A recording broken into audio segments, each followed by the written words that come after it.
going to be a little different approach to the Depression, as that was a kind of a faith-based approach. The next one is a more popular music approach. It was written by a man named Hezekiah Jenkins, who was a vaudeville performer. And so this is his take on the Depression, which is a little more tongue-in-cheek and a bit more humorous. So, key D. It's called The Panic Is On.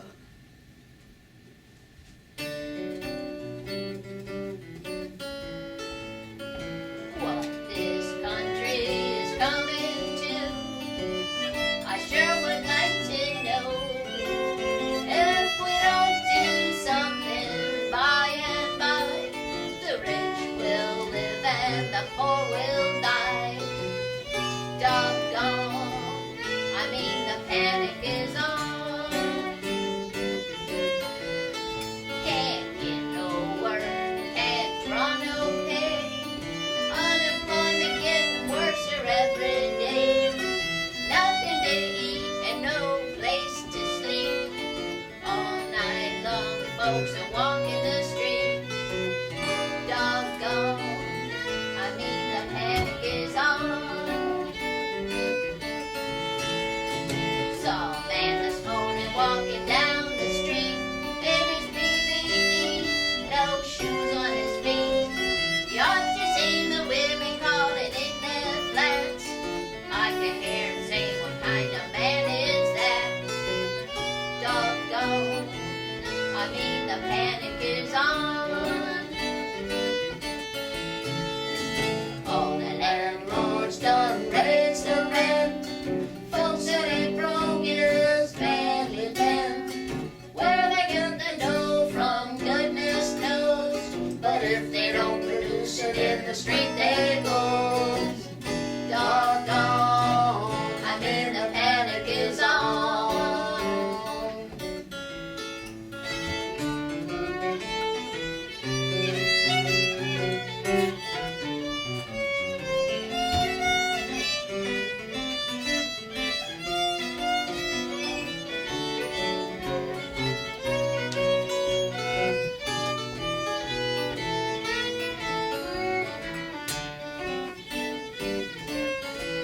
Some play the numbers, some read your mind. They all got a racket of some kind.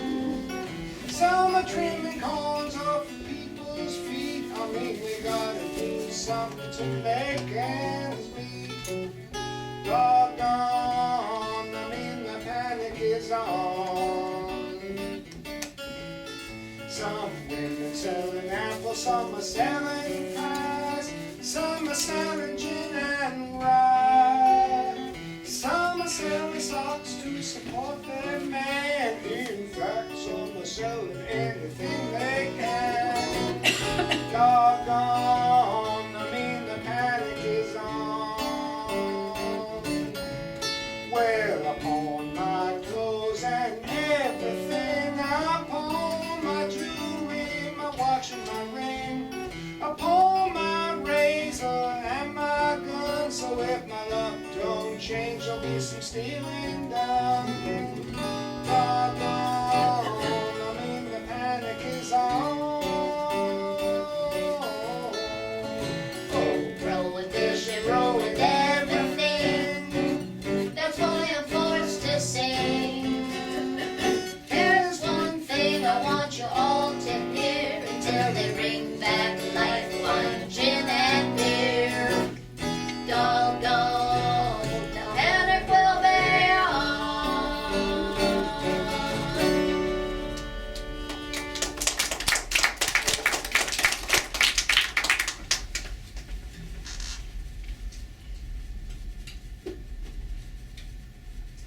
okay, so we're gonna do a couple of songs now, and we wanna.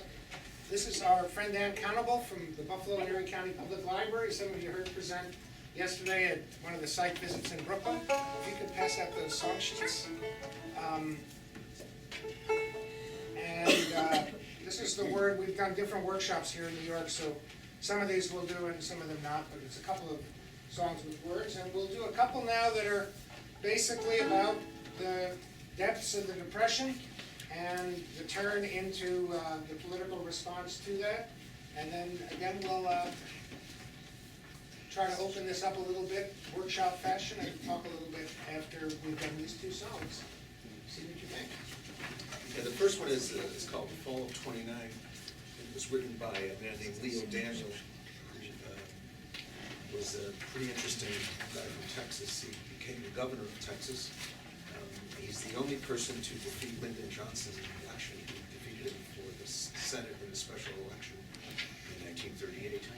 And but before that, he was a flower salesman for a little flower company. And in those days, you sold good products through music.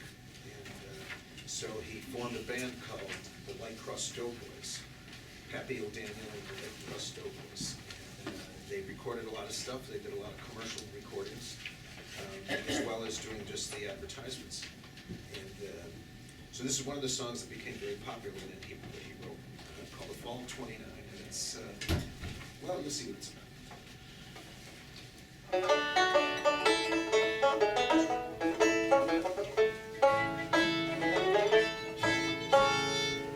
Mr. Iceman, where have I seen your face?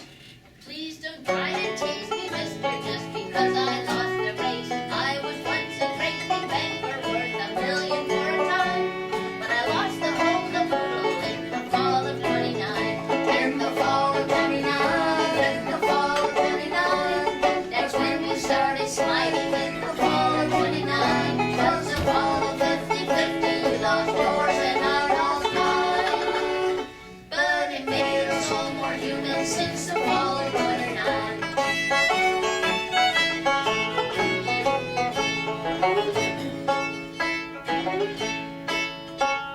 Hey there, Mr. Taxi Driver, where have I seen your face before? Listen, buddy, I'm the fellow who had stocks and bonds galore. My office was on Wall Street, everything was going fine, but my stocks and bonds all vanished in the fall of '29. In the fall of '29, in the fall of '29, that's when we started sliding. In the fall of '29, was the fall of 50-50. You lost yours and I lost mine, but it made us all more human since the fall of '29.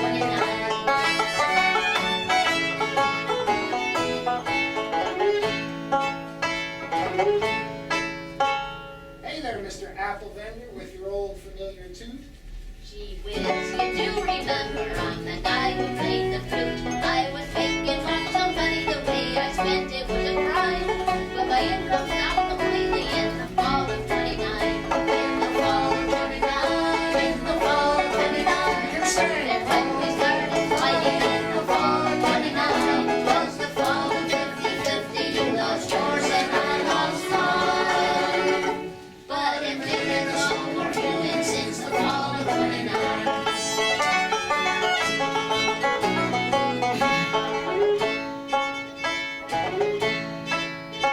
Hey, who's that ringing our front doorbell? She has magazines to sell. Well, wouldn't that surprise you if it isn't Mrs. Swell? She used to lead the old 400 and 12 servants on the top, but it seems she got a setback in the fall of '29. In the fall of '29, in the fall of '29, that's when we started sliding. In the fall of '29, was the fall of 50-50. You lost yours and I lost mine, but it made us all more human since the fall of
Thank you. This next tune is called Breadline Blues, and it was written by a guy named Cliff Slim Smith, excuse me. And he was an inventor in the South and decided to become a songwriter. And he wrote a few songs. This is one of them.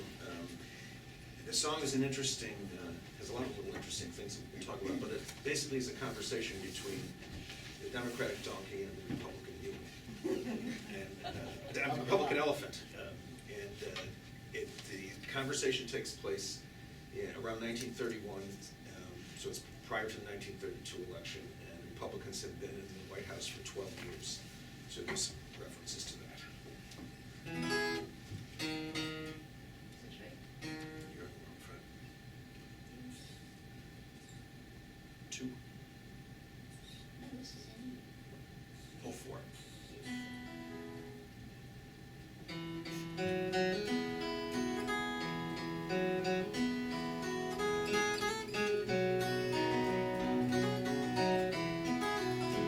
The latest news has struck me funny. Has struck me funny. Says you have no friends. Says you have no friends if you have no money. And all of us good folks in distress.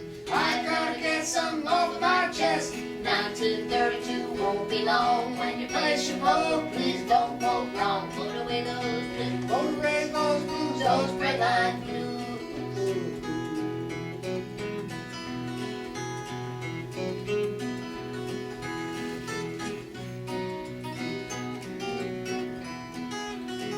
It's the rich man's job It's the rich man's to job make some rules to make some rules in order to live. in order to live My breadline Now listen here, folks, and it ain't no joke. We gotta do something or we're all gonna croak. We ain't got a job, we've all been robbed. We got no money and the corn's all cob. We've nothing but blue. We've nothing but blues, Those breadline blues.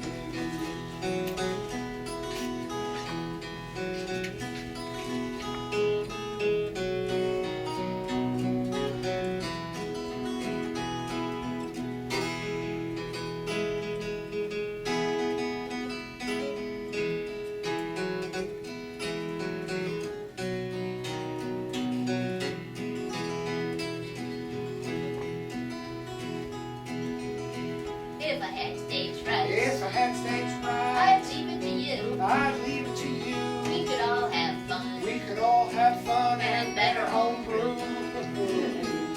Said the long-eared mule standing over his box. To the big-mouth elephant, you drink like an ox. You had 12 years, been nothing but a curse. Instead of making it better, getting worse and worse. Said the long-eared mule. Said the long-eared mule, I ain't no fool. Well, the elephant said. Well, the elephant To said the long-eared mule. to the long-eared mule, Hey, shut your mouth. shut your mouth, You've never been to school. school. Mule said, elephant, it ain't no joke. You gotta do something or we're all gonna croak. We ain't got nothing but a carload of tax and the doggone road just breaking our backs. We've got the blues. He's got the blues, Those deadline blues.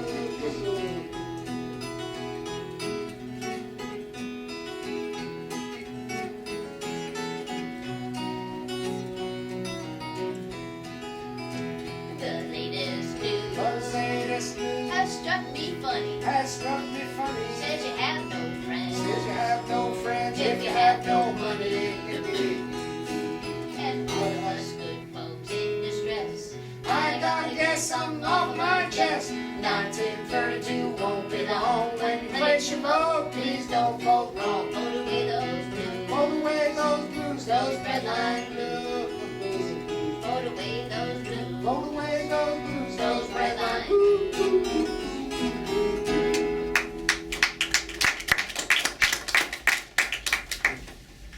Okay, any thoughts about those two songs? Surprises, points of interest, things that would open to civic engagement? Any comments? This is your chance. You could replace Great Depression, Depression with the Great Recession. You Yeah. could just flip a few words, and it's completely fits in the day we're in right now. Yeah, So it's entirely applicable done that first song though, you know, it's kinda interesting in the world of 1% and 99% and 47%, all of that emphasis on the leveling effect of the depression, whether wishful or real, it certainly was within reach, and that's very different than now, where there are very few people who expect to see, you know, somebody from Bain Capital as their taxi driver, for example. Not to. Not yet. Wishful. But I also think, I mean, I'm neither an anthropologist nor a music historian, but it's an interesting question to me why such a wealth of music came out of the Great Depression, and so very little has come out of, in the same way, has come out of the recession. Even though they're very similar experiences for us culturally and as a country, there was, in the 20s and 30s, there was an impulse to record experience in this way that seems different from our impulses. Yeah, can I respond? Yes. I think you're mistaken, because there's a lot of work that's coming out. We just haven't done the research, we haven't gathered them. And also in terms of availability, even on public radio, it's even hard to find. So it's there. I know many people that's writing them, including me. So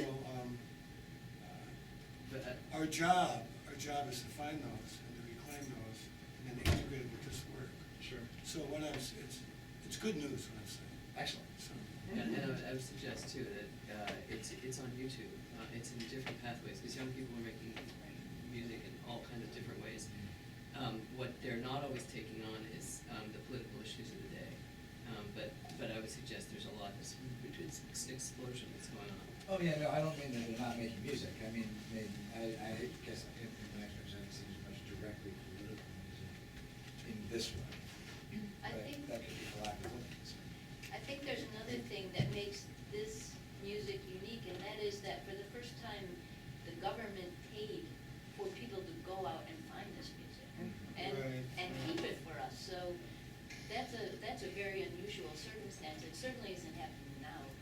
There are not people being paid to go out and collect music and digitize it and put it online for everybody to hear. So that is one reason why we have this repository of information, and it's a very, very unusual one. I don't even know whether in other countries they have something like the Library of Congress with American memory and all the photographs and the audio clips, and it's just a treasure trove of material that we happen to have, and that's why we can do programs like this.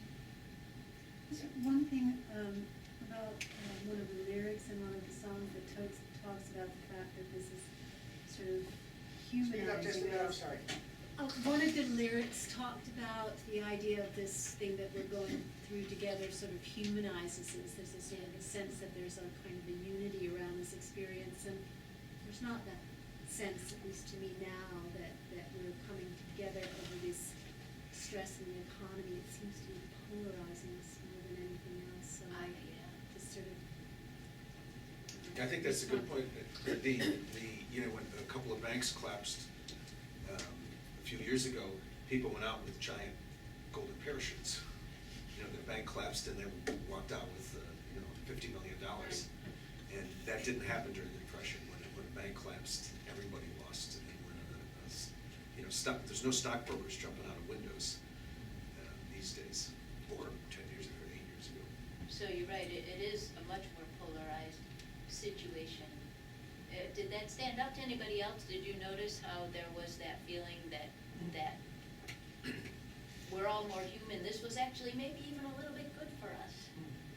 That's kind of what that song is saying, and we definitely do not get that feeling now. I don't think people are thinking, wow, this is really adding to my moral character. No, it's a good thing. There's a line that I'm sorry. Well, I'm sorry, so I missed maybe your opening framing, and you're bringing this to schools, is that correct? Or settings, young people are seeing the Well, experience? we've done some of that, Yes, and we're gonna yes. be doing more, yeah.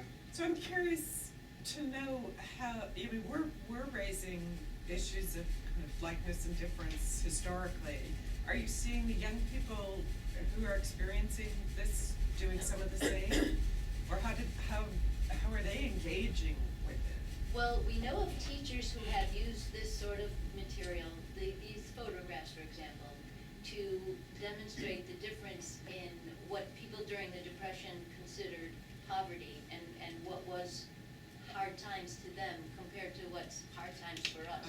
actually different. I mean, the context is very different now. I mean, obviously these were people who had marginal living conditions in some cases. Some of them didn't have indoor bathrooms, they certainly didn't have, poverty is different for us, the context is different. So I know of teachers who have been using these photographs to get them to relate to a different sort of hard times, and then understand how that works over time. We'll do an exercise a little later that really follows up on that and ask you to really look at the, let's pick out a photograph that's worth discussion. And I think Peggy's right that often in the classroom, we haven't done that much of it directly, but they've done a lot of work with kids, although not with this material quite as much. But what often happens is people can respond to a particular image that then opens up the ground for discussion rather than an explicit political message or something like that. We're a little more oriented to texts, and we had a workshop, just an example of the stuff that can be very subtle in these, that changes your way of thinking about it. In one of the other workshops, the song we just did, pointed to that line that said, it's the rich man's job to make some rules in order to rid our breadline blues. Well, that's a pretty complicated idea, and it's sort of like acknowledging class power, but saying, well, if you're gonna be an elite, then damn it, do something, use that power to make a difference. But for that to be embedded in a song like this, which is in other ways, talking about voting out the bad guys, is I think a surprising idea, and there are lots of places like that in these lyrics where it sort of catches you the other side of your head saying, wow, I never would have looked at it quite that way. I think the other thing that we have to keep in mind is that the difficult times the recession we're going through, it was much different than the Great Depression. In the Great Depression, we had no credit system. And, a corner coffee shop couldn't stay open without a credit system, with 4,000 or 5,000 banks closing. So it affected everyone in a much more severe way, I think. And then the other thing, and we're going to start getting into it now, is there was a hero. There was Franklin Roosevelt, and the nation really, a good part of the country turned to borrow the Paul Simon line, their lonely eyes to Franklin Roosevelt, and they felt that he was the person that could save them. And it was this multi-millionaire from Hyde Park, New York, who just connected with people. And this next song we're going to do is called "The Democratic Donkey," and it's sung by a donkey, but it's basically in praise of Roosevelt, and we'll be doing some other material too that recognizes that. And actually, the one that we just quoted is kind of interesting. I mean, a lot of times, certainly in schools, this paradox of Roosevelt, this rich patrician from Hyde Park, being this symbol is a paradox to people, but there it is right in the song. They have no trouble with rich persons if they're really looking out for using their power to help other people who are not like them. And that's, of course, exactly what they ended up feeling about FDR.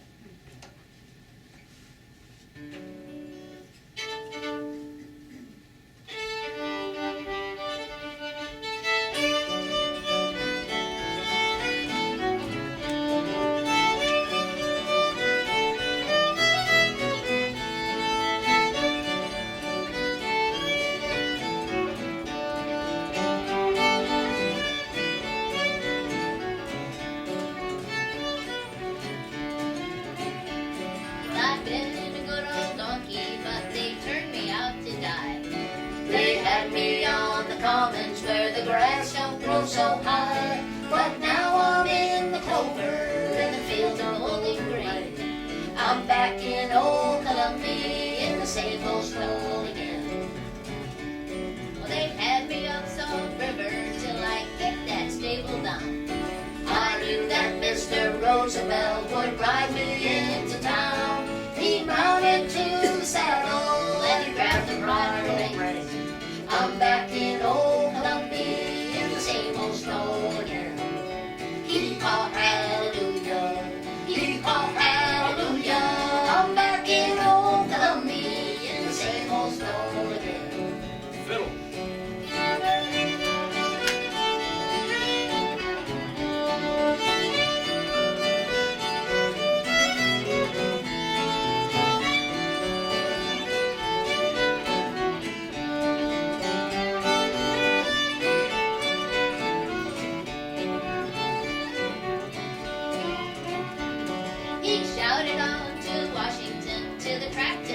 spot.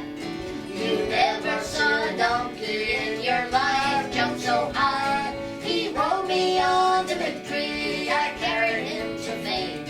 I was back in old Columbia in the same old stall again. Well, the rooster and the eagle fought a duel in the sky, while I was kicking gravel in the big white elephant's eye. The rooster flowed the eagle to prove that he was game. I was back in old Columbia in the same old stall again. Hee-haw, hallelujah, hee-haw, hallelujah. I'm back in old Columbia in the same old stall again.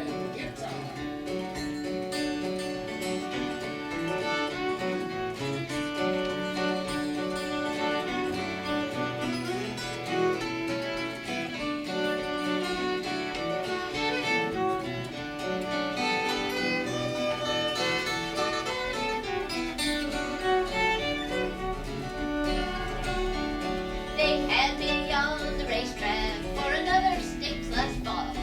Mr. Roosevelt, he rode me to the Presidential Hall. When he led me to the manger to meet my hungry friend, I was back in old Columbia in the same old stall again. You'll see my handsome profile in the papers everywhere, and soon you'll hear them singing about me on the air. The world's gonna miss me now when I'm dead or gone. But when the angels find me, I'll be sleeping in the White House barn. Hee-haw, hallelujah, hee-haw, hallelujah. I'm back in old Columbia in the same old stall again. I'm back in old Columbia in the same old stall again.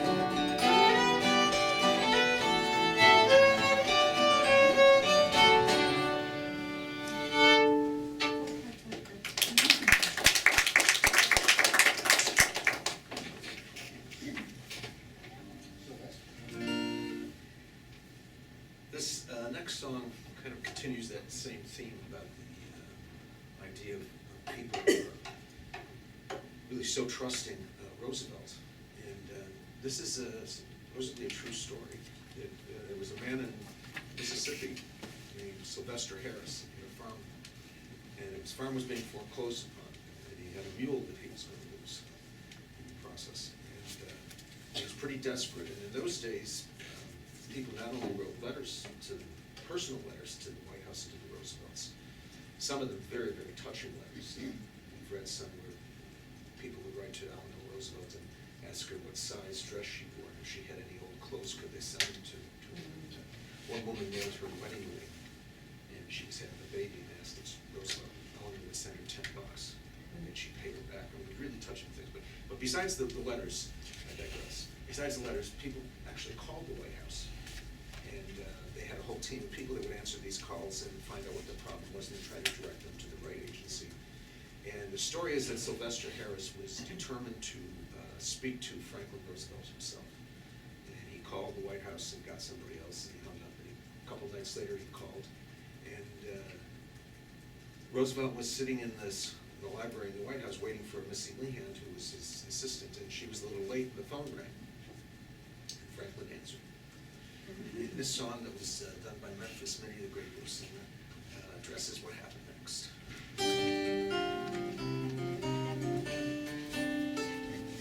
Sylvester went out on his lot, he looked at his mule, and he decided to send the president some news. Sylvester went out on his lot, and he looked at his mule,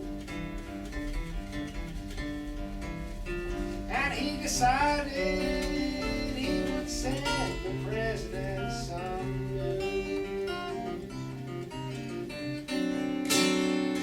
Sylvester went out across his field, looking to pray and moan. He cried, "Oh Lord, I'm about to lose my home." Sylvester went out across his field, looking to pray and moan. He cried, "Oh Lord, I believe I'm gonna lose my home."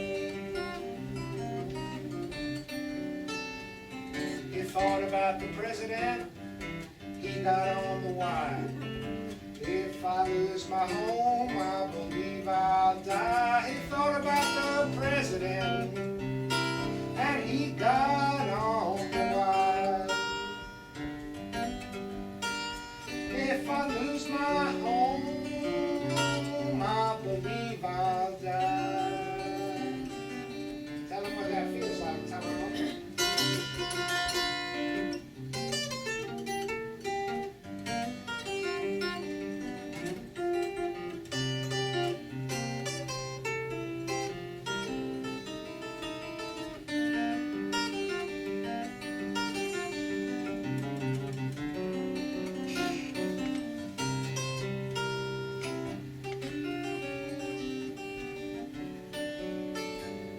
He called the president on the telephone. I want to talk to you about to lose my home. He called the president on the telephone. I want to talk to you. I'm about to lose my home. First time they called, they gave somebody else. Don't want to talk to that man. I want to talk to Mr. President Roosevelt. The first time he called, they gave him somebody else. Don't want to talk to that man. I want to speak with Mr. Roosevelt.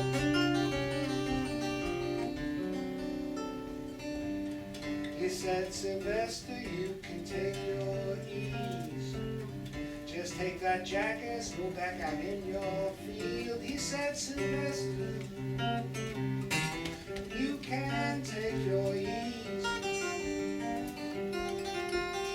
Just take that big old jackass and go plant all your cotton and plant all your cotton and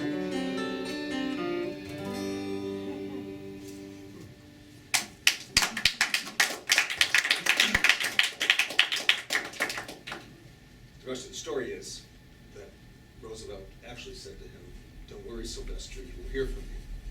And he contacted the Refinance Corporation, and they contacted his bank. And they did refinance his mortgage. He held on to his farm. And following Thanksgiving, Roosevelt used to spend it in Warm Springs, Georgia. Following Thanksgiving, and every Thanksgiving until Roosevelt died, a large turkey would arrive from Sylvester. And Sylvester lived on that farm until the late 40s. He moved north with his kids, and then towards the end of his life moved back south. So all's well that ends well. So for a song like that, what we always think, as far as teachers or instructors using that in a class, what's the difference? Do you think that there is a similar feeling about our current president? And if there is, why don't people just pick up the phone and call him? Ask the kids to think about that. Is it technology is so different now that they know there's no possible way they're gonna get through? It's such a foreign idea to any of us that you would pick up the phone and call the president. But tweet him instead. I can tweet him instead. Yeah. Facebook him. I was gonna say email him. Email him Or or send a text. Obama for America. Right. So do you think that there is the same feeling that you can do that and that you'll be heard and that it matters? You don't think so? My son actually did call the White House, and Really? he was only about 10 to complain, and the person on the other line said, well, why aren't you at school?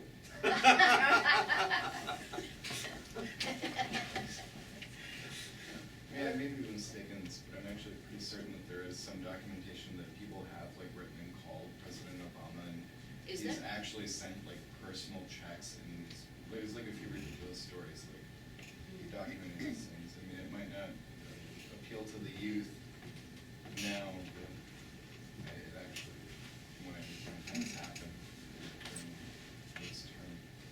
Well, I mean, thinking about using this in the classroom setting, what an exercise in engagement to work with students to develop, okay, what is your strategy going to be to reach out to the president? And then to go through all those steps and chronicle what the results were, if anything went anywhere, reflect on it, you know, can really be quite an engaging writing, civics, lesson for them. Yeah, definitely. And, yeah, I just, oh, sorry. Yeah, go ahead. I teach Spanish in a very small public school up in the Adirondacks. And so that's that's the hat that's come out in this session, and I was just, with one group of students. Lately, we've been looking at, I don't remember what got us on this, but sweatshops, and their understanding of what a sweatshop or a maquiladora is, or isn't, you know, they have no concept whatsoever. And so, seeing these photos, it's really wonderful for me as teacher to see how you're using these photos and song to engage audiences and potentially as students. So it's just triggering a lot of ideas about what I can do next week that hadn't really occurred to me to help my students get over this huge chasm of understanding and then empathy with what past and current conditions actually Yes. are behind the clothes on their back. Yes. So There's also all the stuff that runs through that about whether, you know, I mean, the phone call puts it in a literal story that anybody yeah. can get, but the larger issue of what kind of emotional connection. And in that time, I mean, you know, you didn't think of Hoover as very warm and fuzzy. You didn't have an emotional connection to Calvin Coolidge. You didn't have, you know, an emotional buzz with Warren Harding. I mean, most people spent their entire lives with presidents who were either not that kind of identity or very remote, frosty, like Woodrow Wilson. So suddenly the idea of the president and the presidency being something that existed in your emotional world is a huge change. And we can still, I think, lots of echoes, even in the current campaign. I mean, that dilemma, gee, Romney makes a lot of sense, but I don't feel, you know, I don't feel that a lot of people are struggling with that, you know. There's something there that doesn't connect to me as a human being that I recognize, you know. When I was coming up, there was always that thing about Nixon, you know, would you buy a used car from this man? And that turned out to be correct. You know, all of that folk thing, there's something slimy about that guy that was captured in that, turned out to be the story of Watergate, you know, ultimately, I think. And everybody realized there was more truth in that, and there's certainly a lot of this sense that there was something emotional going on with Roosevelt that was very, very powerful to people, and this song, you know, and the previous one in a funny way with the donkey and all, sort of gets that right out front. All right, let's move on. This is old age pension. Do you want to say something about the photographs? Yeah, we said we have a whole group that we don't have the time to do. So we'll just mournfully note in passing that an interesting thing, to talk about contrasts, is the idea of folk songs being written about government agencies. So if there's time later and you want to hear some of the NRA songs we have, both about the NRA and the Supreme Court's destroying it by declaring it unconstitutional, we've got a couple of good songs on that. But we're going to do one now called Old Age Pension, and this would be a good one to really take a close look at the photographs and imagine you just wanted to respond to those. You also have, I think, the lyrics are in your pack, and this is one of those that's got some surprises in it. Because, I'll give you a hint, it's not about Social Security.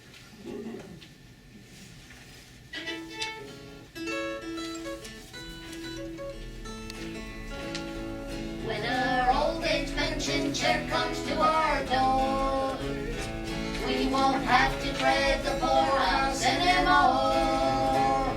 Though we're old and bent and gray, good times will be back to stay when our old age pension check comes to our door.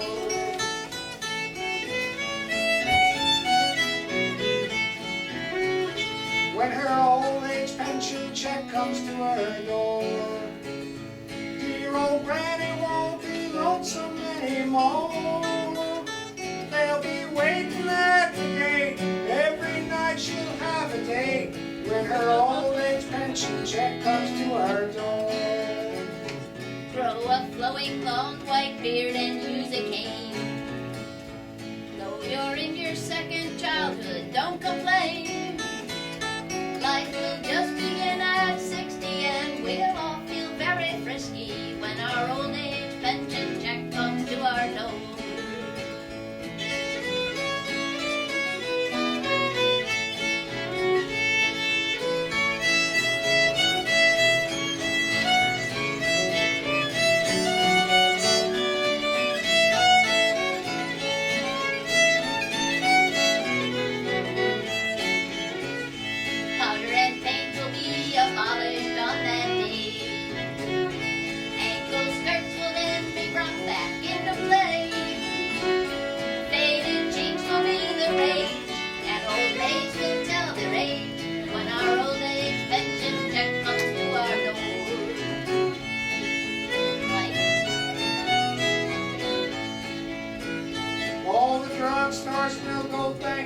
on that day.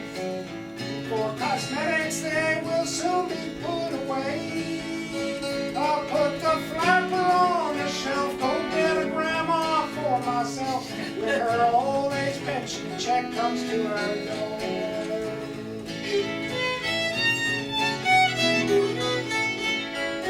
Well, there's a man that's turned this country upside down.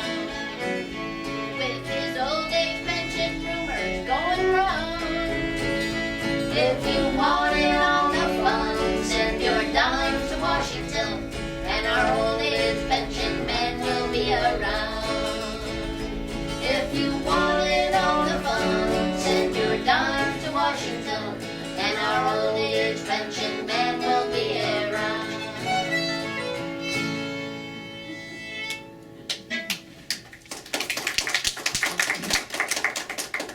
So besides being rather ageist and offensive, did any of the photographs that you were seeing stand out for you?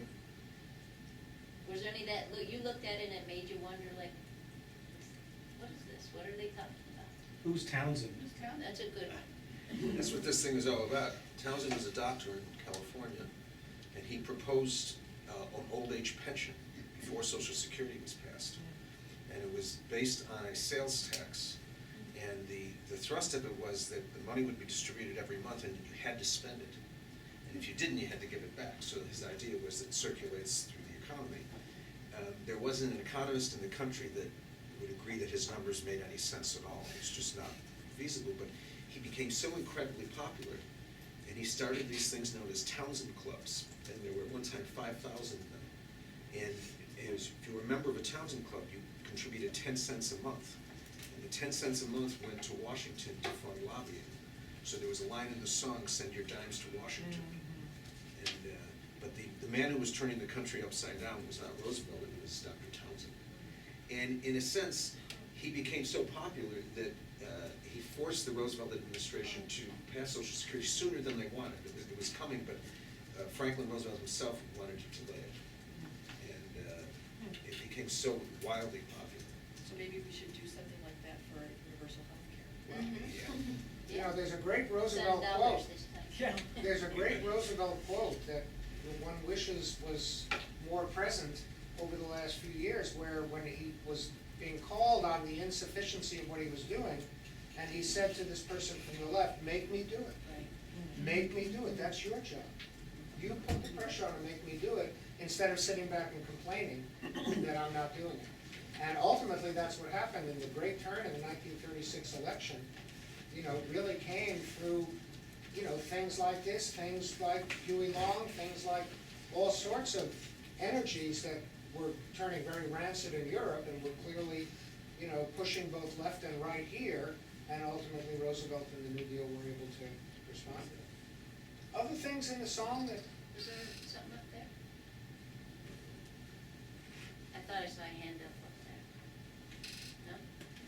Well, it's curious that the introduction of flappers and the language that was, I'd have to see the lyrics again or hear it again, you know, to wrap my head around it, but it was sort of surprising to hear this sort of critique of women, of fashion, of flappers, of that other, you know, sort of cultural phenomenon that was happening at the time. I don't know what to make of it at this one hearing, so. Right, I know what you mean. When I first heard the song, I thought it was just amusing, but over time, singing it more and more, I thought, geez, this is really offensive.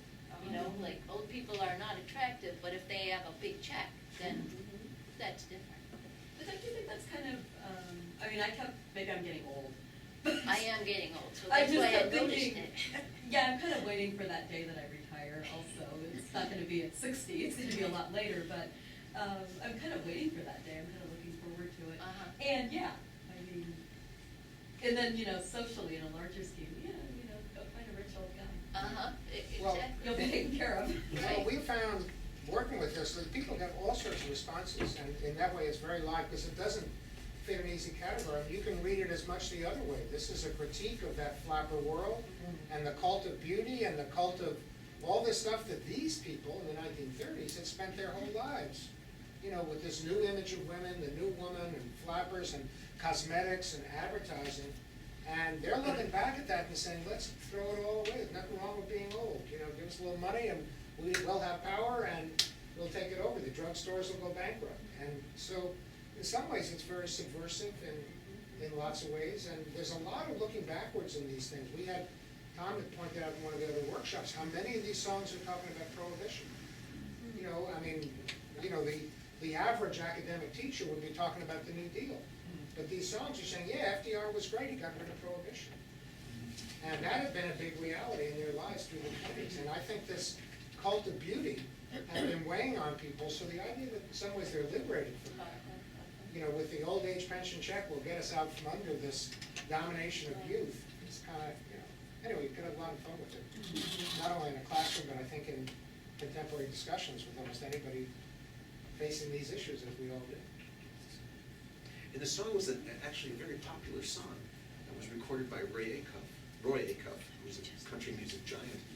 And he copyrighted it under his name, but much later in his life he admitted that he didn't write it, that somebody taught it to him, whose name he said he didn't get. But it was very popular. We're going to shift now to some tunes related to the Dust Bowl. And the next few songs we're going to do came from field recordings. These field recordings were commissioned by the Farm Security Administration in 1938 or 1939. And the Farm Security Administration had set up 19 or 20 camps in California.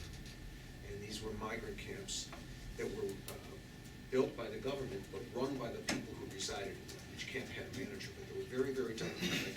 The people that were migrating to California from Oklahoma and Arkansas and Texas had been through such deprivation on the way there, and when they got to California, there were all kinds of private camps. The conditions were horrible. There was no running water.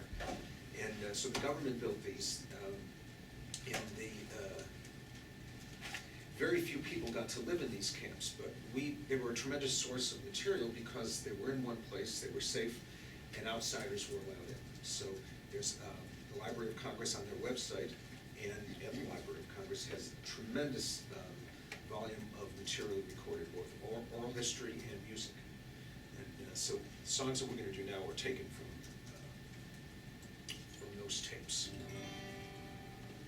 Okay, and we're going to introduce some of these with some audio clips from the field recordings. We're just starting to work more with these, and as I think I said before, we'll try, some of you just come in late, we're going to try to weave in more audio material with the kind of music and photographs that we're doing. But this will give you some sense of the voices that are right there on these websites that you can, you know, get to right away and bring into civic engagement and discussions, whether in the classroom or whatever now. The photographs also, I wanted to point out, there's over 160,000 digitized images on the Library of Congress website that anybody could download, and they're public domain, and they're tremendously, not only fascinating, but useful in a classroom. You could really work with them.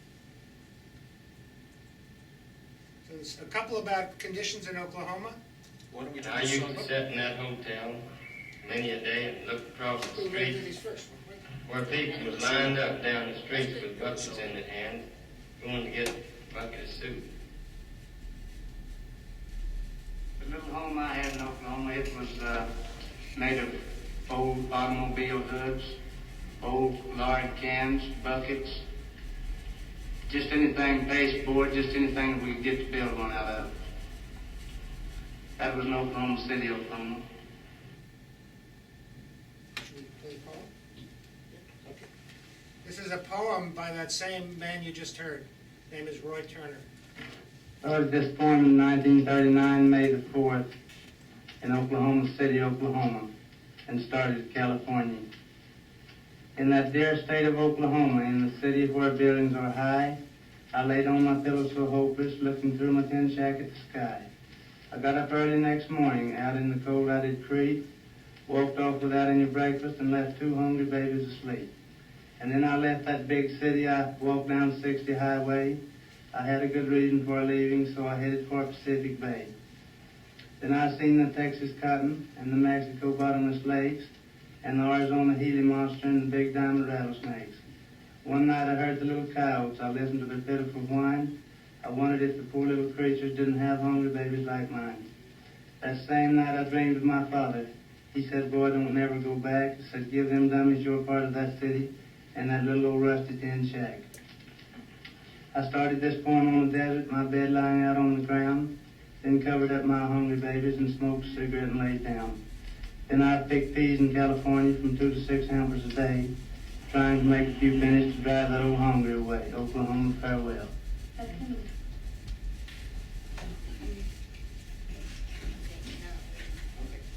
That's great stuff.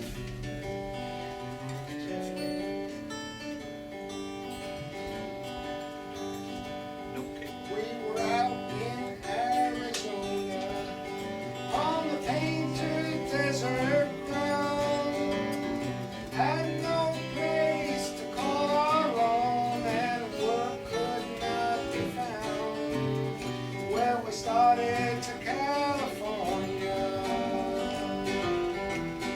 but our money didn't last long. Wanna be in Oklahoma, be back in my old home.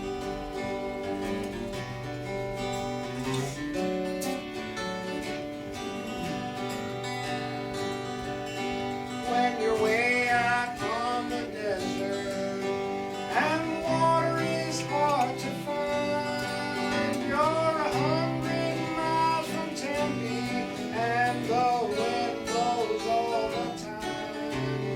Well, you burn up in the daytime, get you cold when the sun goes down. Wanna be in Oklahoma, be back in my hometown.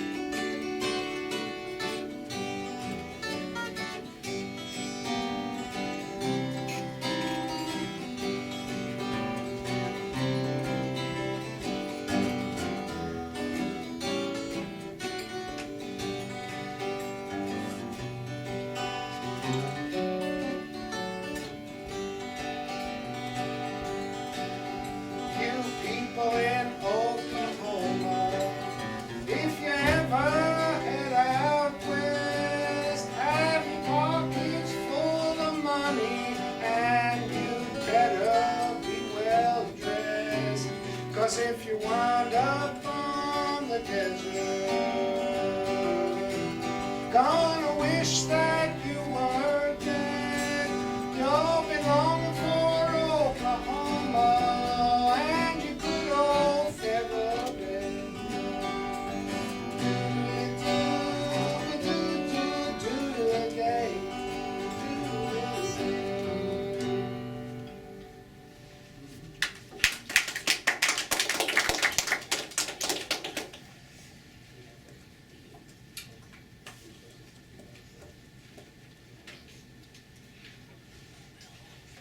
So what's next?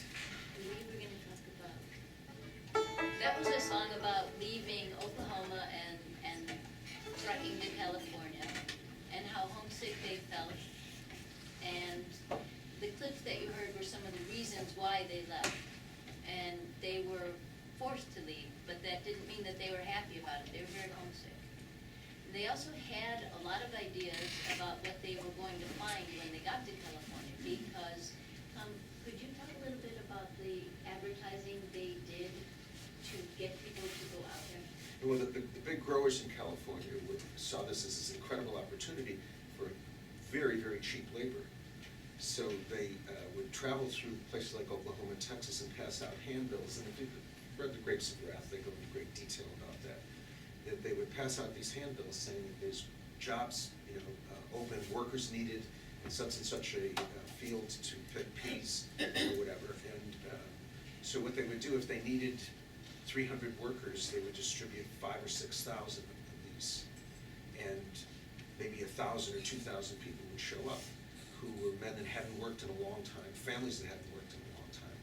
And they could beat the price down, because they had to work, they had to get something. And so it was a very, very difficult time, and it was this incredible conflict, not unsimilar to the situation that currently exists in the West in California with migrant work, illegals. You know, the growers are big companies like Dole. They're amazingly quiet about all this because they want illegals. They don't want to pay minimum wage. They don't want to pay a living wage.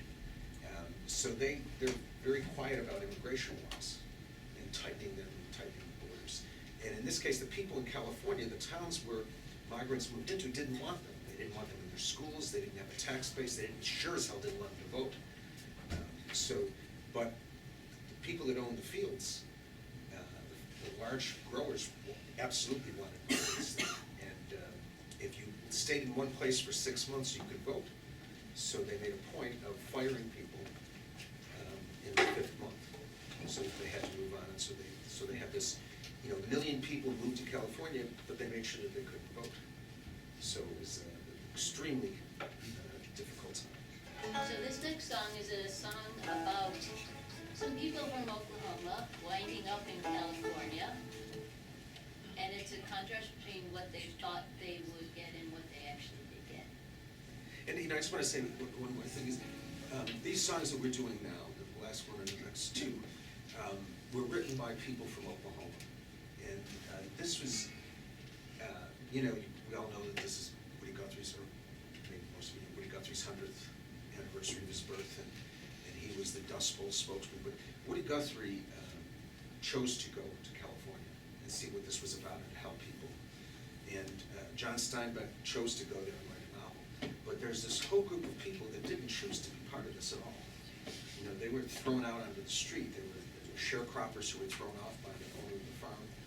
And so the songs and poems like Roy Turner, the poem we just heard, those folks have a little different perspective because they weren't there by choice. They weren't part of this whole migration by choice. And we find, Mike has coined it, he said, these are the other Woody Guthries, the ones you never heard. And they were farmers who had a family guitar hanging on the wall on the fiddle all those years. And took it down or wrote a poem on the back of an envelope or in the corner of a calendar. So we find this the most fascinating, or I find the most fascinating part of all of this is these unknown, very, very good songs. Well, and this song, I'm starting to say, didn't get there. This is all by a guy named Jack Bryant, who was one of these people, and what's really been poignant for us, Tom has done a lot of research. We've had friends at Oklahoma State University, the Center for Oklahoma Studies, doing research, and nobody has been able to find a stitch of information about this guy, Jack Bryant, except for these 8 or 10 recordings that were recorded by the Farm Security Administration. So he just disappears. We'll find something someday, but he, is a Woody Guthrie. He's writing out of the heart of that soil and experience, and he never had the chance to become the iconic figure. And so this is our little part of the Centennial Tribute. We feel that in some ways this tells you more about the best side of Woody Guthrie. What happened later, in New York with Lead Belly and Pete Seeger and all of that is important, but this is where he came from. And so Jack Bryant, this unknown Jack Bryant, is an important part of Woody's story and vice versa.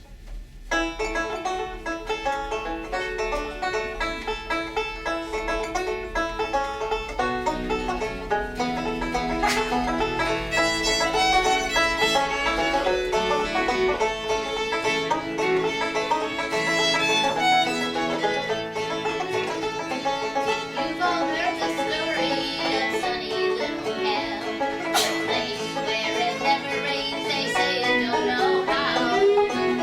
You can sleep out on the ground at night. You can hear those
just himself, Jack Bryan playing the guitar. Yeah. We pumped it up. When, you know, we had to do that with a lot of this material. If you go to the source and listen to the field recordings, you can hear exactly the way that they were recorded, but some of them are very difficult to listen to because of the recording methods that they had at the time and because these were not professional musicians. So if we played it exactly as they played it, they had their own idiosyncratic ways of timing. You know, they might just blur the whole thing in together with no breaks. So we're putting a 2012 interpretation, but the lyrics are the same, the melody's the same. If you want to hear the originals, you can go to the Library of Congress and listen to them. So here are a couple of clips that give you a sense, we have a lot more along this line, of how the music and these other poems and narratives all are, you know, surprise, surprise, they're drawing on real experience, so there are a lot of resonances in them. So here's an oral history clip. Then we come on over in California in 38, and at that time came quite a flood here in California. And we, on the way through Los Angeles, my brother was riding in another car. Okay. Our next stop was California, where the sun always shines. I know that is a saying, but I'll tell you my mind. In the little town of Colton, hemmed up on a knoll, and the black water splashing till the hearts had grown cold. Now I know you all heard of this awful fate. So many were drowned in this awful state. The state of California, where the sun always shines. How I did wish for Texas, that old state of mine.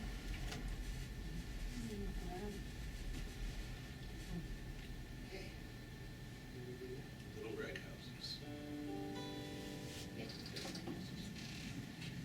These government camps that I mentioned before, most of them didn't have cabins. They had tents for people to live in. And the tents were referred to as little rag houses, or rag houses. And I'll just tell you a quick story. We played once at a veterans hospital in the psychiatric ward. Which I did not know was the psychiatric ward. And we did this song, and the chorus goes, "I don't want your little rag houses." When we got done with the song, one of the patients came up to me and said, "What do you have against red houses?" So, but this is a really interesting song, and maybe we'll just talk about this after. But it's the concept here of living in this government camp, but unable to find work in the nearby farms. And so the singer of the song is incredibly grateful for this opportunity to live in this clean camp. It's only 10 cents a day, and he can go on relief as long as he does certain jobs in the camp. But he wants to leave to get a job.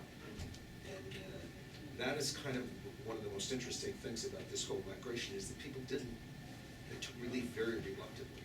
What they were really looking for was work. So it's called "I Don't Want Your Little Rag Houses."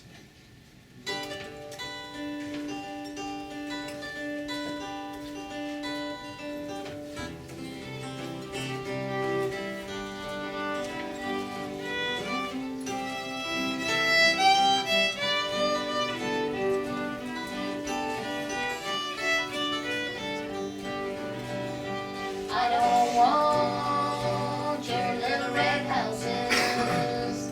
I don't want your navy beans.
Goodbye, my friends and neighbors. We are on the track. Many thanks to all officials of this migratory camp. We don't want your little red houses, and we don't want your navy beans. All we want is greenback dollar, or to buy some gasoline, or to buy some gasoline.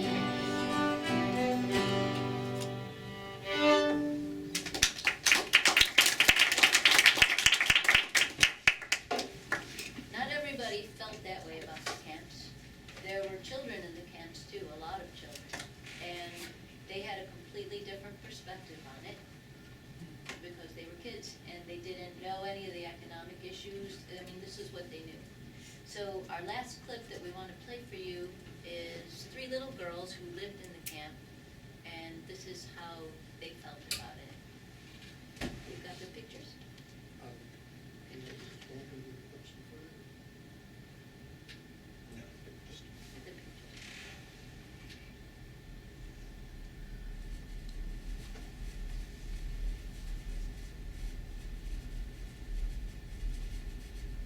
This is Mary Campbell and Margaret Treat. We're at the Shatner Government Camp. We are going to sing a song composed by Mary Campbell, Betty Campbell, and Margaret Treat. We call it the Government Camp Song. Over here in the government camp, that's where we get our government stamps. Over in that little rag house home. Over in the isolation, that's where we get our vaccinations. Over in that little rag house home. Over in Unit 1, that's where the people have their fun. Over in that little rag house home. Over in Unit 2, that's where the people without their shoes. Over in that little rag house home. Over in Unit 3, there's where the people in dungarees. Over in that little rag house home. Over in Unit 4, people don't live there anymore. Over in that little rag house home. Over in Unit 5, people don't act like they're alive. Over in that little rag house home. Over in Unit 6, there's where the people learn their tricks. Over in that little rag house home. Over in the garden homes, that's where the people like to roam. Over in that little garden home. Over at the recreation, there's where the people do creation. Over at that little rag house home. Over at the library, there's where the people like to tarry. Over at the little rag house home. Over at the sewing room, it needs woman and a broom. Over by the little rag house home. Over at the welfare, it sure gets to the people's hair. Over by the little rag house home. Over at the reservoir, it needs cleaned by man and boy. Over at the little rag house home. Over at the center building, that's where the hammers for the children. Over at the little rag house home. Over at the boxing ring, that's where the people like shout and sing. Over by that little rag house home. Over where we cook and scan, we hope someday we get a man. Over in that little rag house home. We are proud of government camp, that's where we get our government stamps. Over by that little rag house home. If you just think that sometimes that last line just knocks me out in terms of the current discourse about dependency and so on. We are proud of government camps, that's where we get our government stamps. So yes, they're getting the help, and the larger context of these government camp songs was just enormous self-activity. People organizing, taking you on a tour like that, organizing activities, organizing whatever was needed. It was really a laboratory of democracy, and that's what the pride comes from, even though they needed help and were glad to get those government stamps. To get those two things in one experience, and to say that it's hard to reach that in our current discourse is, I think, a real understatement. Mike, can I ask you a question following up on that? Because clearly people who descend from these same families, who may be in California or wherever they are, oftentimes will not make that connection themselves. They don't necessarily know the stories, or the stories of their families, and then they don't make the leap in identifying with new immigrants coming in. So I'm just curious if you've had a chance to perform this and have that kind of discussion with some of those, with people who come out of those experiences, because many of them still live in California, but they don't necessarily know. They know certain stories, but not this. I think it would be a really rich educational opportunity. Well, not so rich. I did this. I went to a Dust Bowl reunion outside of Bakersfield, California, and when they heard what I was going to play, they wouldn't let me play. And it was people, in Bakersfield, there was a section, there was called Little Oklahoma, where so many people stayed. And this was a reunion, but they wanted nothing to do with talking about the Dust Bowl. There were some records there and some photographs, but basically they wanted nothing to do with that. And how about their children? Well, this was really their children. The people who were there when I went would have been children that lived in the camps. Right, Because, but it was just a perhaps few their years ago. children? They were just running around playing baseball. They were pretty oblivious to. But what about the children of the children? Right. Yeah, I don't, the children of the children, I don't think had any connection whatsoever. Okay, so they didn't have any No, memory no, of it passed no. down? I don't know if it was just a period that they would, I'd be taking a wild leap to say they were ashamed of it, but they clearly wanted it behind, they had no idea, no reason to look backwards. And they had music groups there, but it was just playing country music, contemporary country music. One of the earlier photographs in that slide, there's a young blonde boy playing mandolin, and there's a gentleman who gave a lecture at the Library of Congress, and he just published a book on these FSA photographs and other things from the Library of Congress. He researched that photo and a few others of that family playing music, and they've become quite popular, and he tracked that boy down. And he was quite old at the time, and he finally got him on the phone. This guy was very reluctant to talk to him. And he basically outlined how much he deplored this experience. He never wanted to play an instrument, never wanted to sing, hated touring constantly all over these little camps. Was this the King family? I don't remember the name of the family, it might have been, but basically it gives this wonderful narrative from the child's eye that I think is much more visceral and useful in the classroom because, well, right now I'm working at a private school and I have kids with pretty ingrained ideologies, and it's hard to pierce that. They pretty much attribute any poverty and suffering to indolence. And so when you get these child's eye view and you offer that in the classroom, I think these kids have a better chance of appreciating that these are not desired experiences. And so I've had difficulty using these Dust Bowl narratives that we really enjoy and get a lot out of, and getting my kids to sympathize with that. But I find that if it's someone who's younger and maybe closer to that period of innocence, it's more relatable. So what do you think your kids would make of a clip like that? It depends. Well, it's interesting for me because this is my first year at this school, and I'm teaching with kids who are self-identified one-percenters. And the language that they use is quite remarkable. And I presume I'm in comfortable territory here. That other people would have walked out long ago. But I worked at a public school before that was like 2/3 poor Hispanic, and some of their parents were probably undocumented and that kind of thing. And so they immediately can understand some of these narratives, and in fact don't want to hear them because they're going through similar stuff. But these kids, they just get a job. And it makes me, I have an old 78 from my great-grandfather's, Hobo Jack Turner. Why don't you work like the other folks do? Well, how can I work when there's no work to do? Hallelujah, I'm a bum. Hallelujah, I'm a bum, exactly. And it's using that humor as a sort of catharsis, but some people are coming from backgrounds, so it's really hard for them to sympathize with this stuff. Well, we haven't, I mean, we're, just working off the material, so we haven't had that much direct presentational experience, but my sense is, from what we have seen, that working closely with it, so that a song like we just did on Little Rag Houses, where you can look at that and he's saying, I want to get out of here.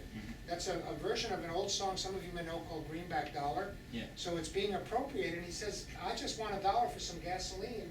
so I can get out of here, but he also says many thanks to the officials of the camp. So that gives you attention to work with. Or the thing that we just quoted, you know, that girl saying, this is where we get our government stance, but we're proud. Well, the photographs show how much they're proud of. It has nothing to do with the government stamps. And even juxtaposing that song with the original Greenback Tower, which is a Corbin song. Right. And it's sort of like an indication of happier times, and So we don't want the money, we just want. I think it opens to a lot of these discussions, and we sort of put this slide up here at the end. And I wish we had time to really go into a lot of it, and we're starting to work out these clips. So here you have this situation of these guys from the Smithsonian. That's Charles Todd on the right, and Robert Sonkin is in the middle, with their kind of clunky equipment, with a lot of power behind them. And the interactions in these sessions are all over the place. I mean, sometimes they're fraught with tension. You know, the guy Jack Bryant that we quoted, I could pull out the clip if I wanted to fumble a lot, where I think it's Todd says, well, will you introduce the song? And Bryant says, no, I won't introduce the song, I'll just sing it. And all of his friends snicker because they're all standing around. So there's another one of my favorites, where they asked this 15-year-old kid, how did you come to write that song?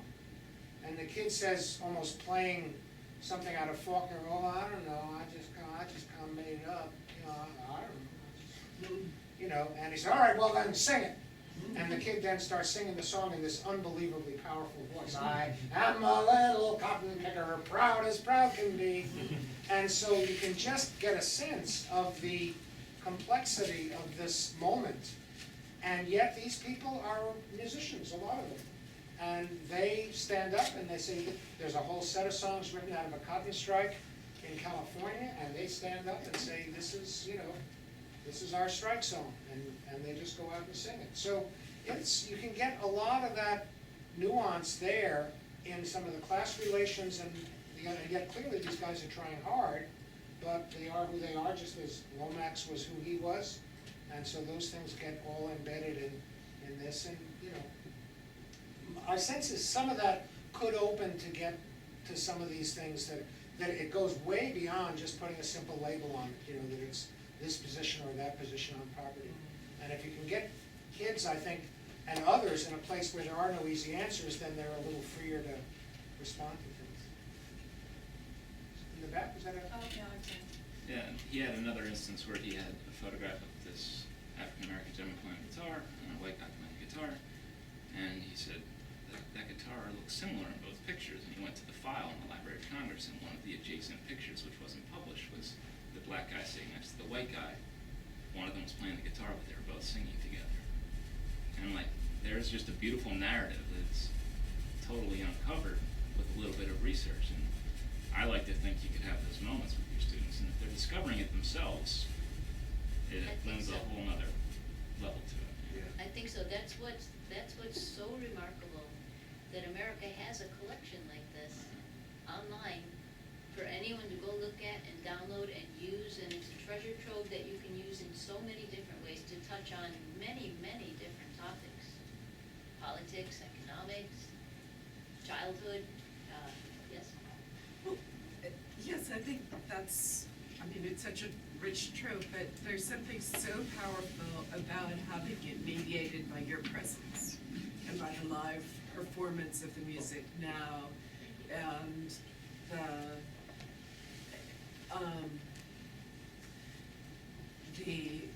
I mean, literally the fact of immediate performance relative to these images of the past. So you're not imitating or trying to reiterate the authentic version. It's happening now, and then we can, with you, be here now and be reflecting in an interrogative way about what we're seeing and hearing from the audio clips, rather than just the kind of, you know, maybe some kind of curated selection from the Library of Congress. So this seems really vital to me, to making to giving an entry into working with history in a tougher way. So I'm just curious about how you all feel about your presence as live performers in relation to this body of materials. Well, I'll say one thing and then, they can add. I think the issue about our interpretations and all of that is interesting. But the thing I would comment on first, which has come from when we've done some of these performances, is, and it relates a little bit to your question as well, is that even or maybe especially, in our media-saturated age, people don't look at photographs very carefully, and they certainly don't listen to music very carefully. It goes by too quickly. We're in a kind of popcorn world of consumption, so that one of the consequences of this mode that we've stumbled onto is that it opens up a kind of space. And we've gotten comments more than once of people who find it surprising but very true that they actually were concentrating on the photos more because we were playing music, and they actually were hearing more in the music because they were watching the photos so intently. And really they work very differently. I think the brain actually processes, a photograph you take in a different way than, and sort of the way I find I do music a lot in the car, because my hands are, I'm not filming through a magazine, my eyes are dealing with the road, and I am listening much more closely. But something like that seems to happen, and these photographs we have up for 8, 10, 12 seconds, which is a much longer time than people are used to or comfortable in almost any other setting looking at a photograph. They thumb through them. And so, if nothing else, it opens up a kind of reflective space that allows people to notice things, and then they're accessible for discussion. I'm wondering though, with your question, do you feel that it would be less of an experience, less of a teaching experience for you to take some of the material and take it to a classroom? Do you how necessary do you think the live aspect is? Well, something is better than nothing. But this is a whole lot of something. I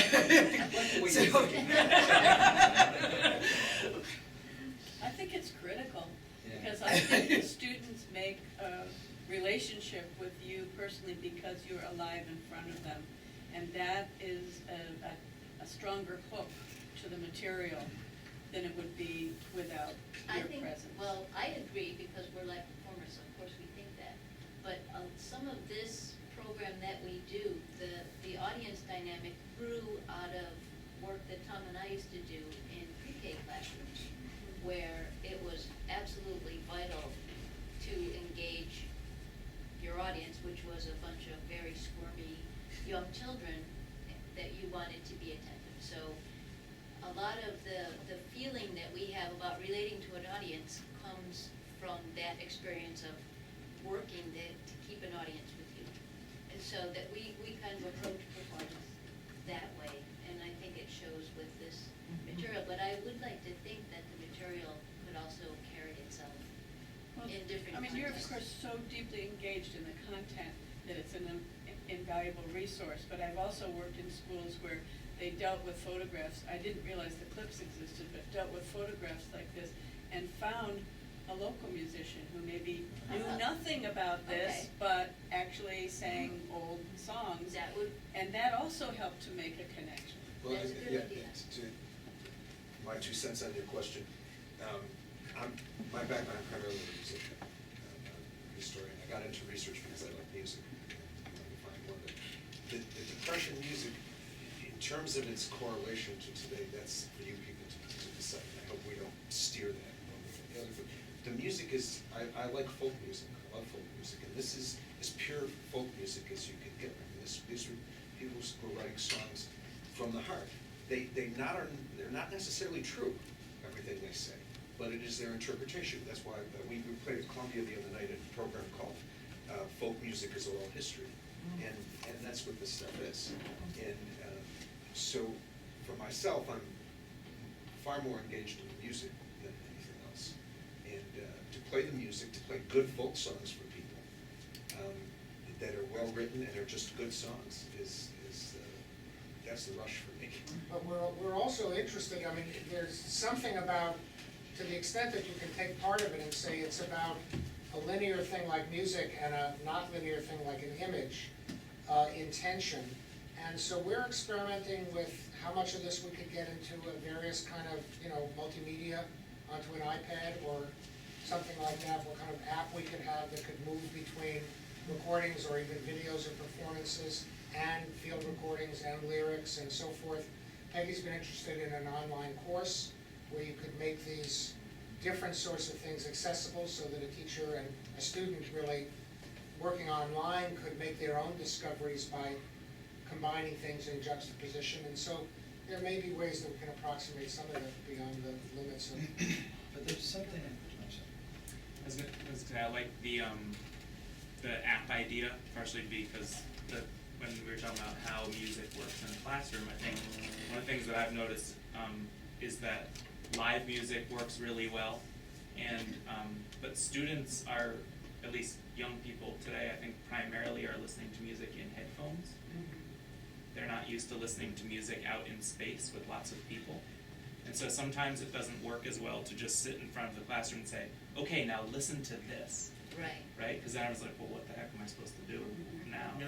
Like, I'm exposed. Right. So, Kids of a certain age they feel very, very awkward about it. So especially music that's like, especially music that's not cool, that's not like, it's not gonna come right in with a beat or something like that. But if you're in it with your, like, if it's in headphones, if it's like you said on an iPad, or it's just me looking at pictures, listening to this stuff, then you're less vulnerable. So I think that might be.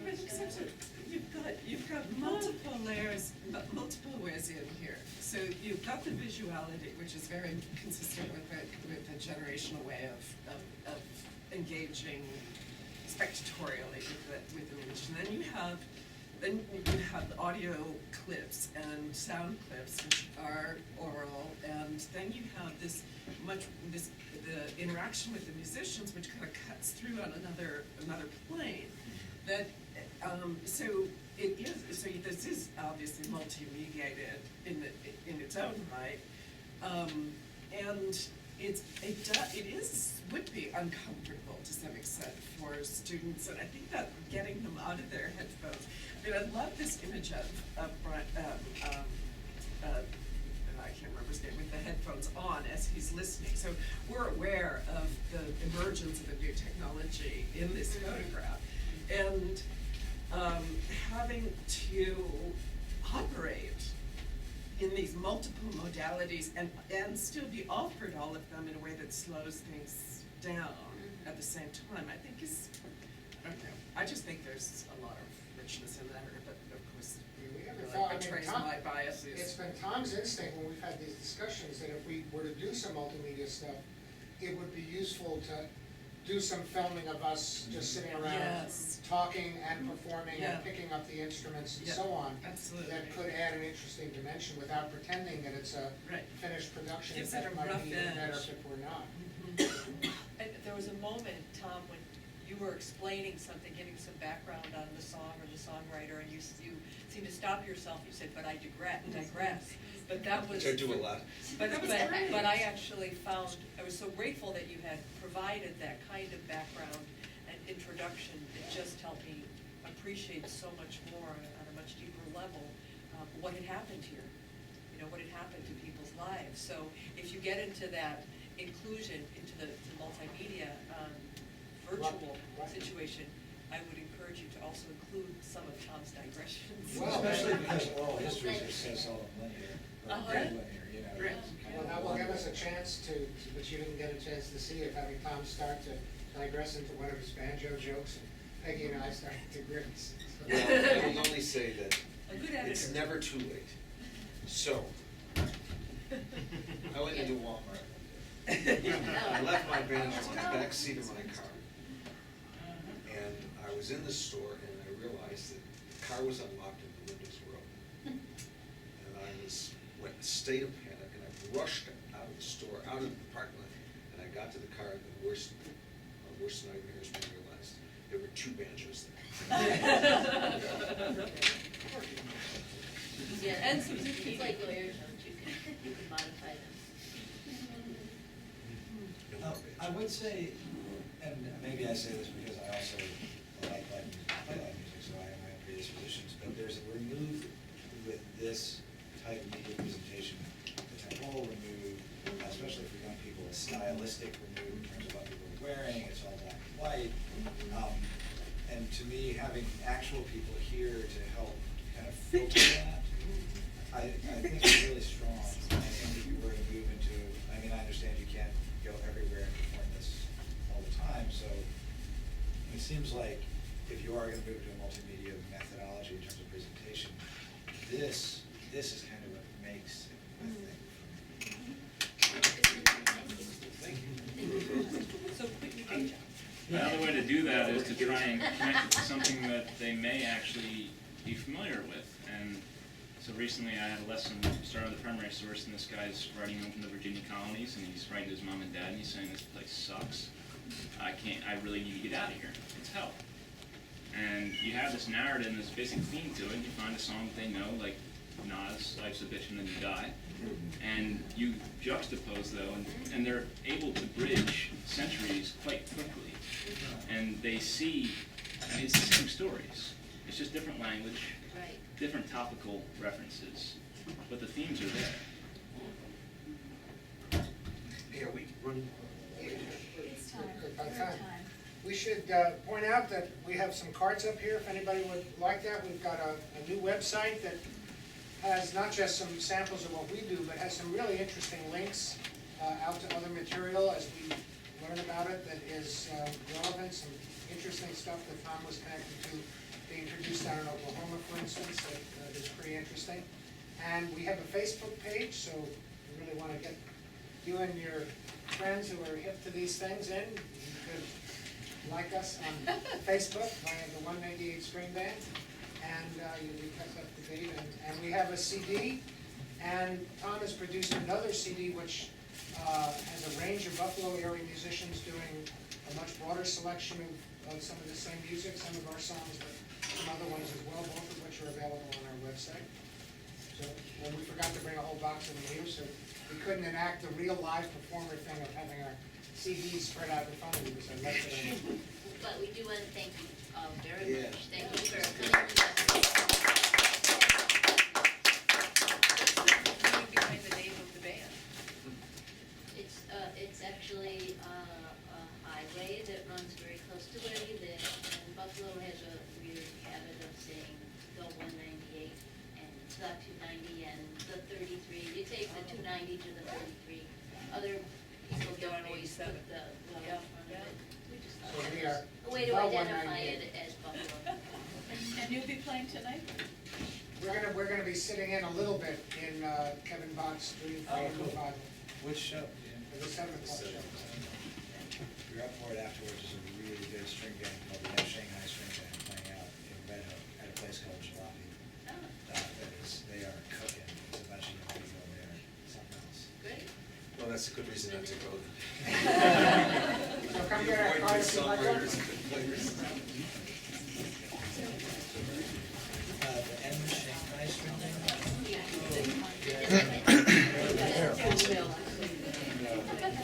Oh, good. No, they play.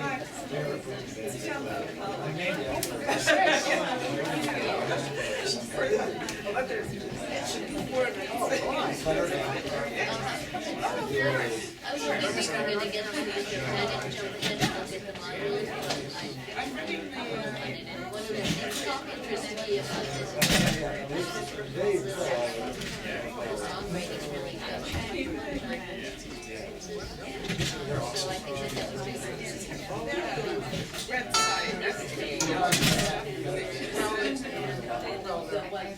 The Facebook page, the website. Yeah, they do. I think that there's more to talk about it. They do the work they do.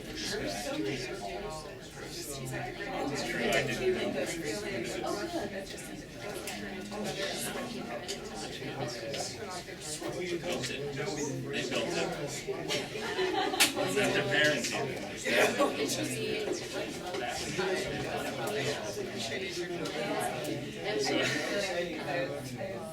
So I do a show occasionally.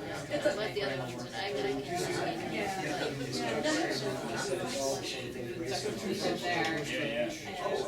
But I try to give context before each one. What I find is if I don't do that, it's anyway, how I call that very easy. When I really give the context for it, they connect back to and,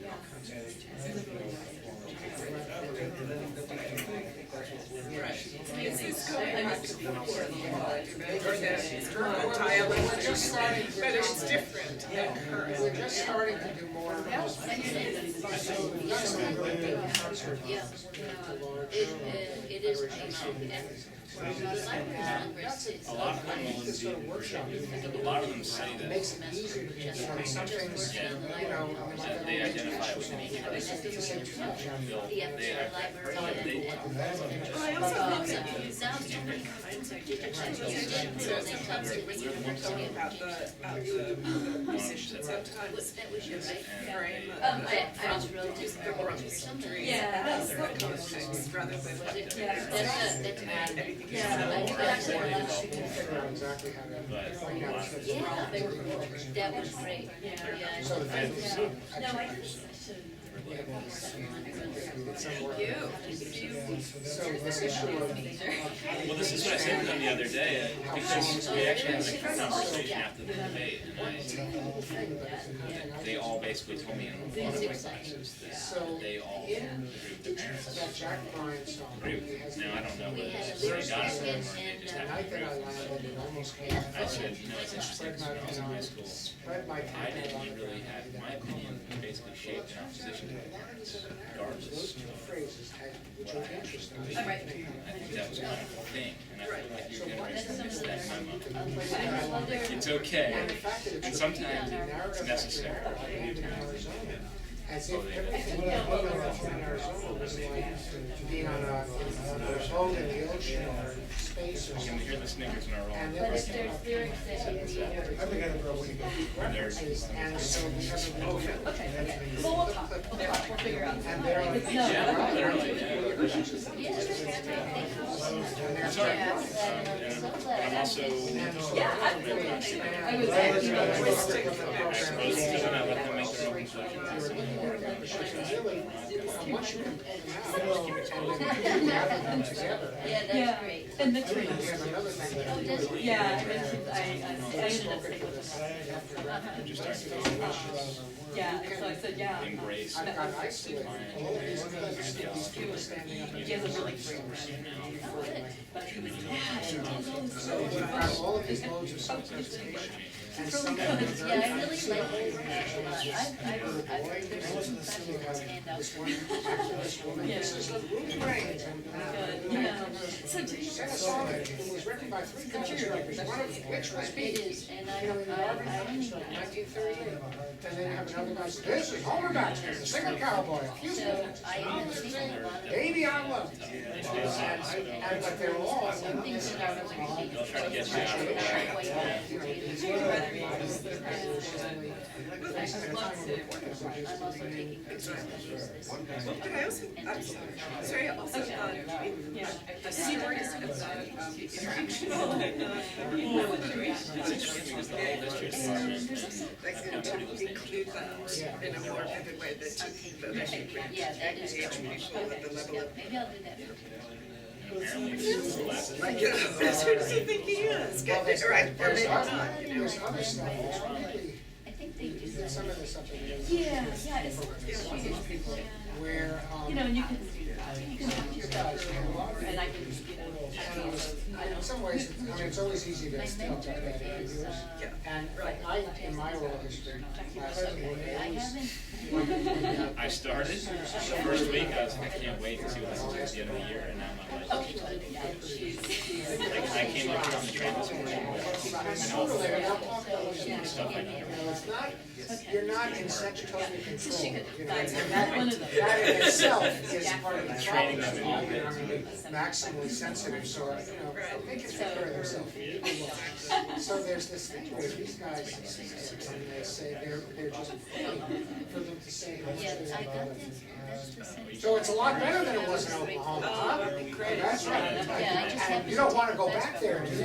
Oh, no, I don't wanna go back there, I'm happy where I am. Yeah, I think that I think would really appeal to the high school, to the high school students. And you But can just it sounds like feel the this teachers tension. leading the leading. And so they're really leading it, and yet, they're also, and they're being polite, but there's one case where this guy will processing it.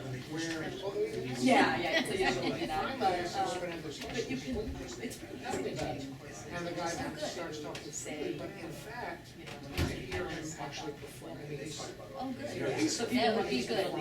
Yeah, I'm sure it's you know, gonna be he falls interesting, into a but it's kind of performative voice, not immediate. which is not all that spontaneous, so Yeah. it then you could take it on those. By the time So I get to is work, there it's really all question? Sure. Well, that well, there's some. There may not be a police. Right. They're open-ended questions, allowing them to hide within this constructive persona.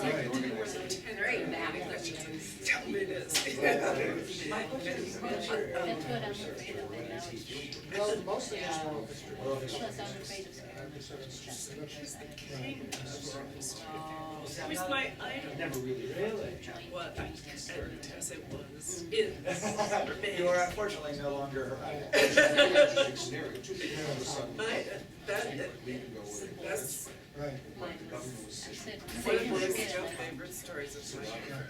First I was article heartbroken. I wrote, the earliest review in 1988, has your response, I think I've told you this, your response has allowed me to, like, tell every graduate student how they should engage with the student's paper. 3 pages of the most incredibly helpful commentary just on. It might be good for psychological reasons. And I always tell students what I can. They know that it was what the word means before, and then follow it with the word, like, thinking about all the telling skills stories and back and knowledge forth, or what some people call dialogue. Instead of the other way around. But it was the most generous. And that would be, that would be. But that was 30 odd years ago. I don't know how many years ago. I don't know what kind of breathing room there is in the Middle East class to do that, but that would be a very valuable. Yes, it was. And you were Yeah, it brilliant. would. And There's a lot more are challenge brilliant. And continue to shape everything. Yeah. But your office is so young. So that was also important, the special issue. But you were a history that you initiated. Now here you are. So you're working with, you're in good hands with Ria. So. Well, I'm Right now, it's really music on the side. Yeah, I me too. already knew I would like. Actually, they're playing it right here, but fiddle and. Yeah. I like how you do the messages. Yeah. Make it real. No, I like that. I feel like I'm. Some string band stuff. Okay. Well, I'm glad it's working. Yeah. And did a lot of singing with my first wife. Yeah, it is a good class, yes. I have a bigger enrollment this year. Last year I lost a lot of people. Done a lot of work actually. Oh. Yeah, lots of people, late starts on the semesters, and they just, they kind of ended up dropping. So I had a nice class, but it was very low. But so, and then my banjo friend, I stood up with me a long time. Yeah. My banjo friend retired with Kane. Okay, well, it was good to meet you. It was nice to meet you. Yeah, and we'll talk soon. Yeah, Okay. okay. Thank you. Sure, I'm glad you told me. I probably wouldn't have thought about it otherwise. So, okay, bye-bye. I said, and he said, so they brought me in and we tried a couple of things and I put them on the Visual images can create seclusion. He wasn't very happy with me. He done a lot of work with Peggy and seclusion, and then I turned out that she and I were missing one because of this. It's really great. Yes, really, and she has some stuff like it's really, Right, yeah.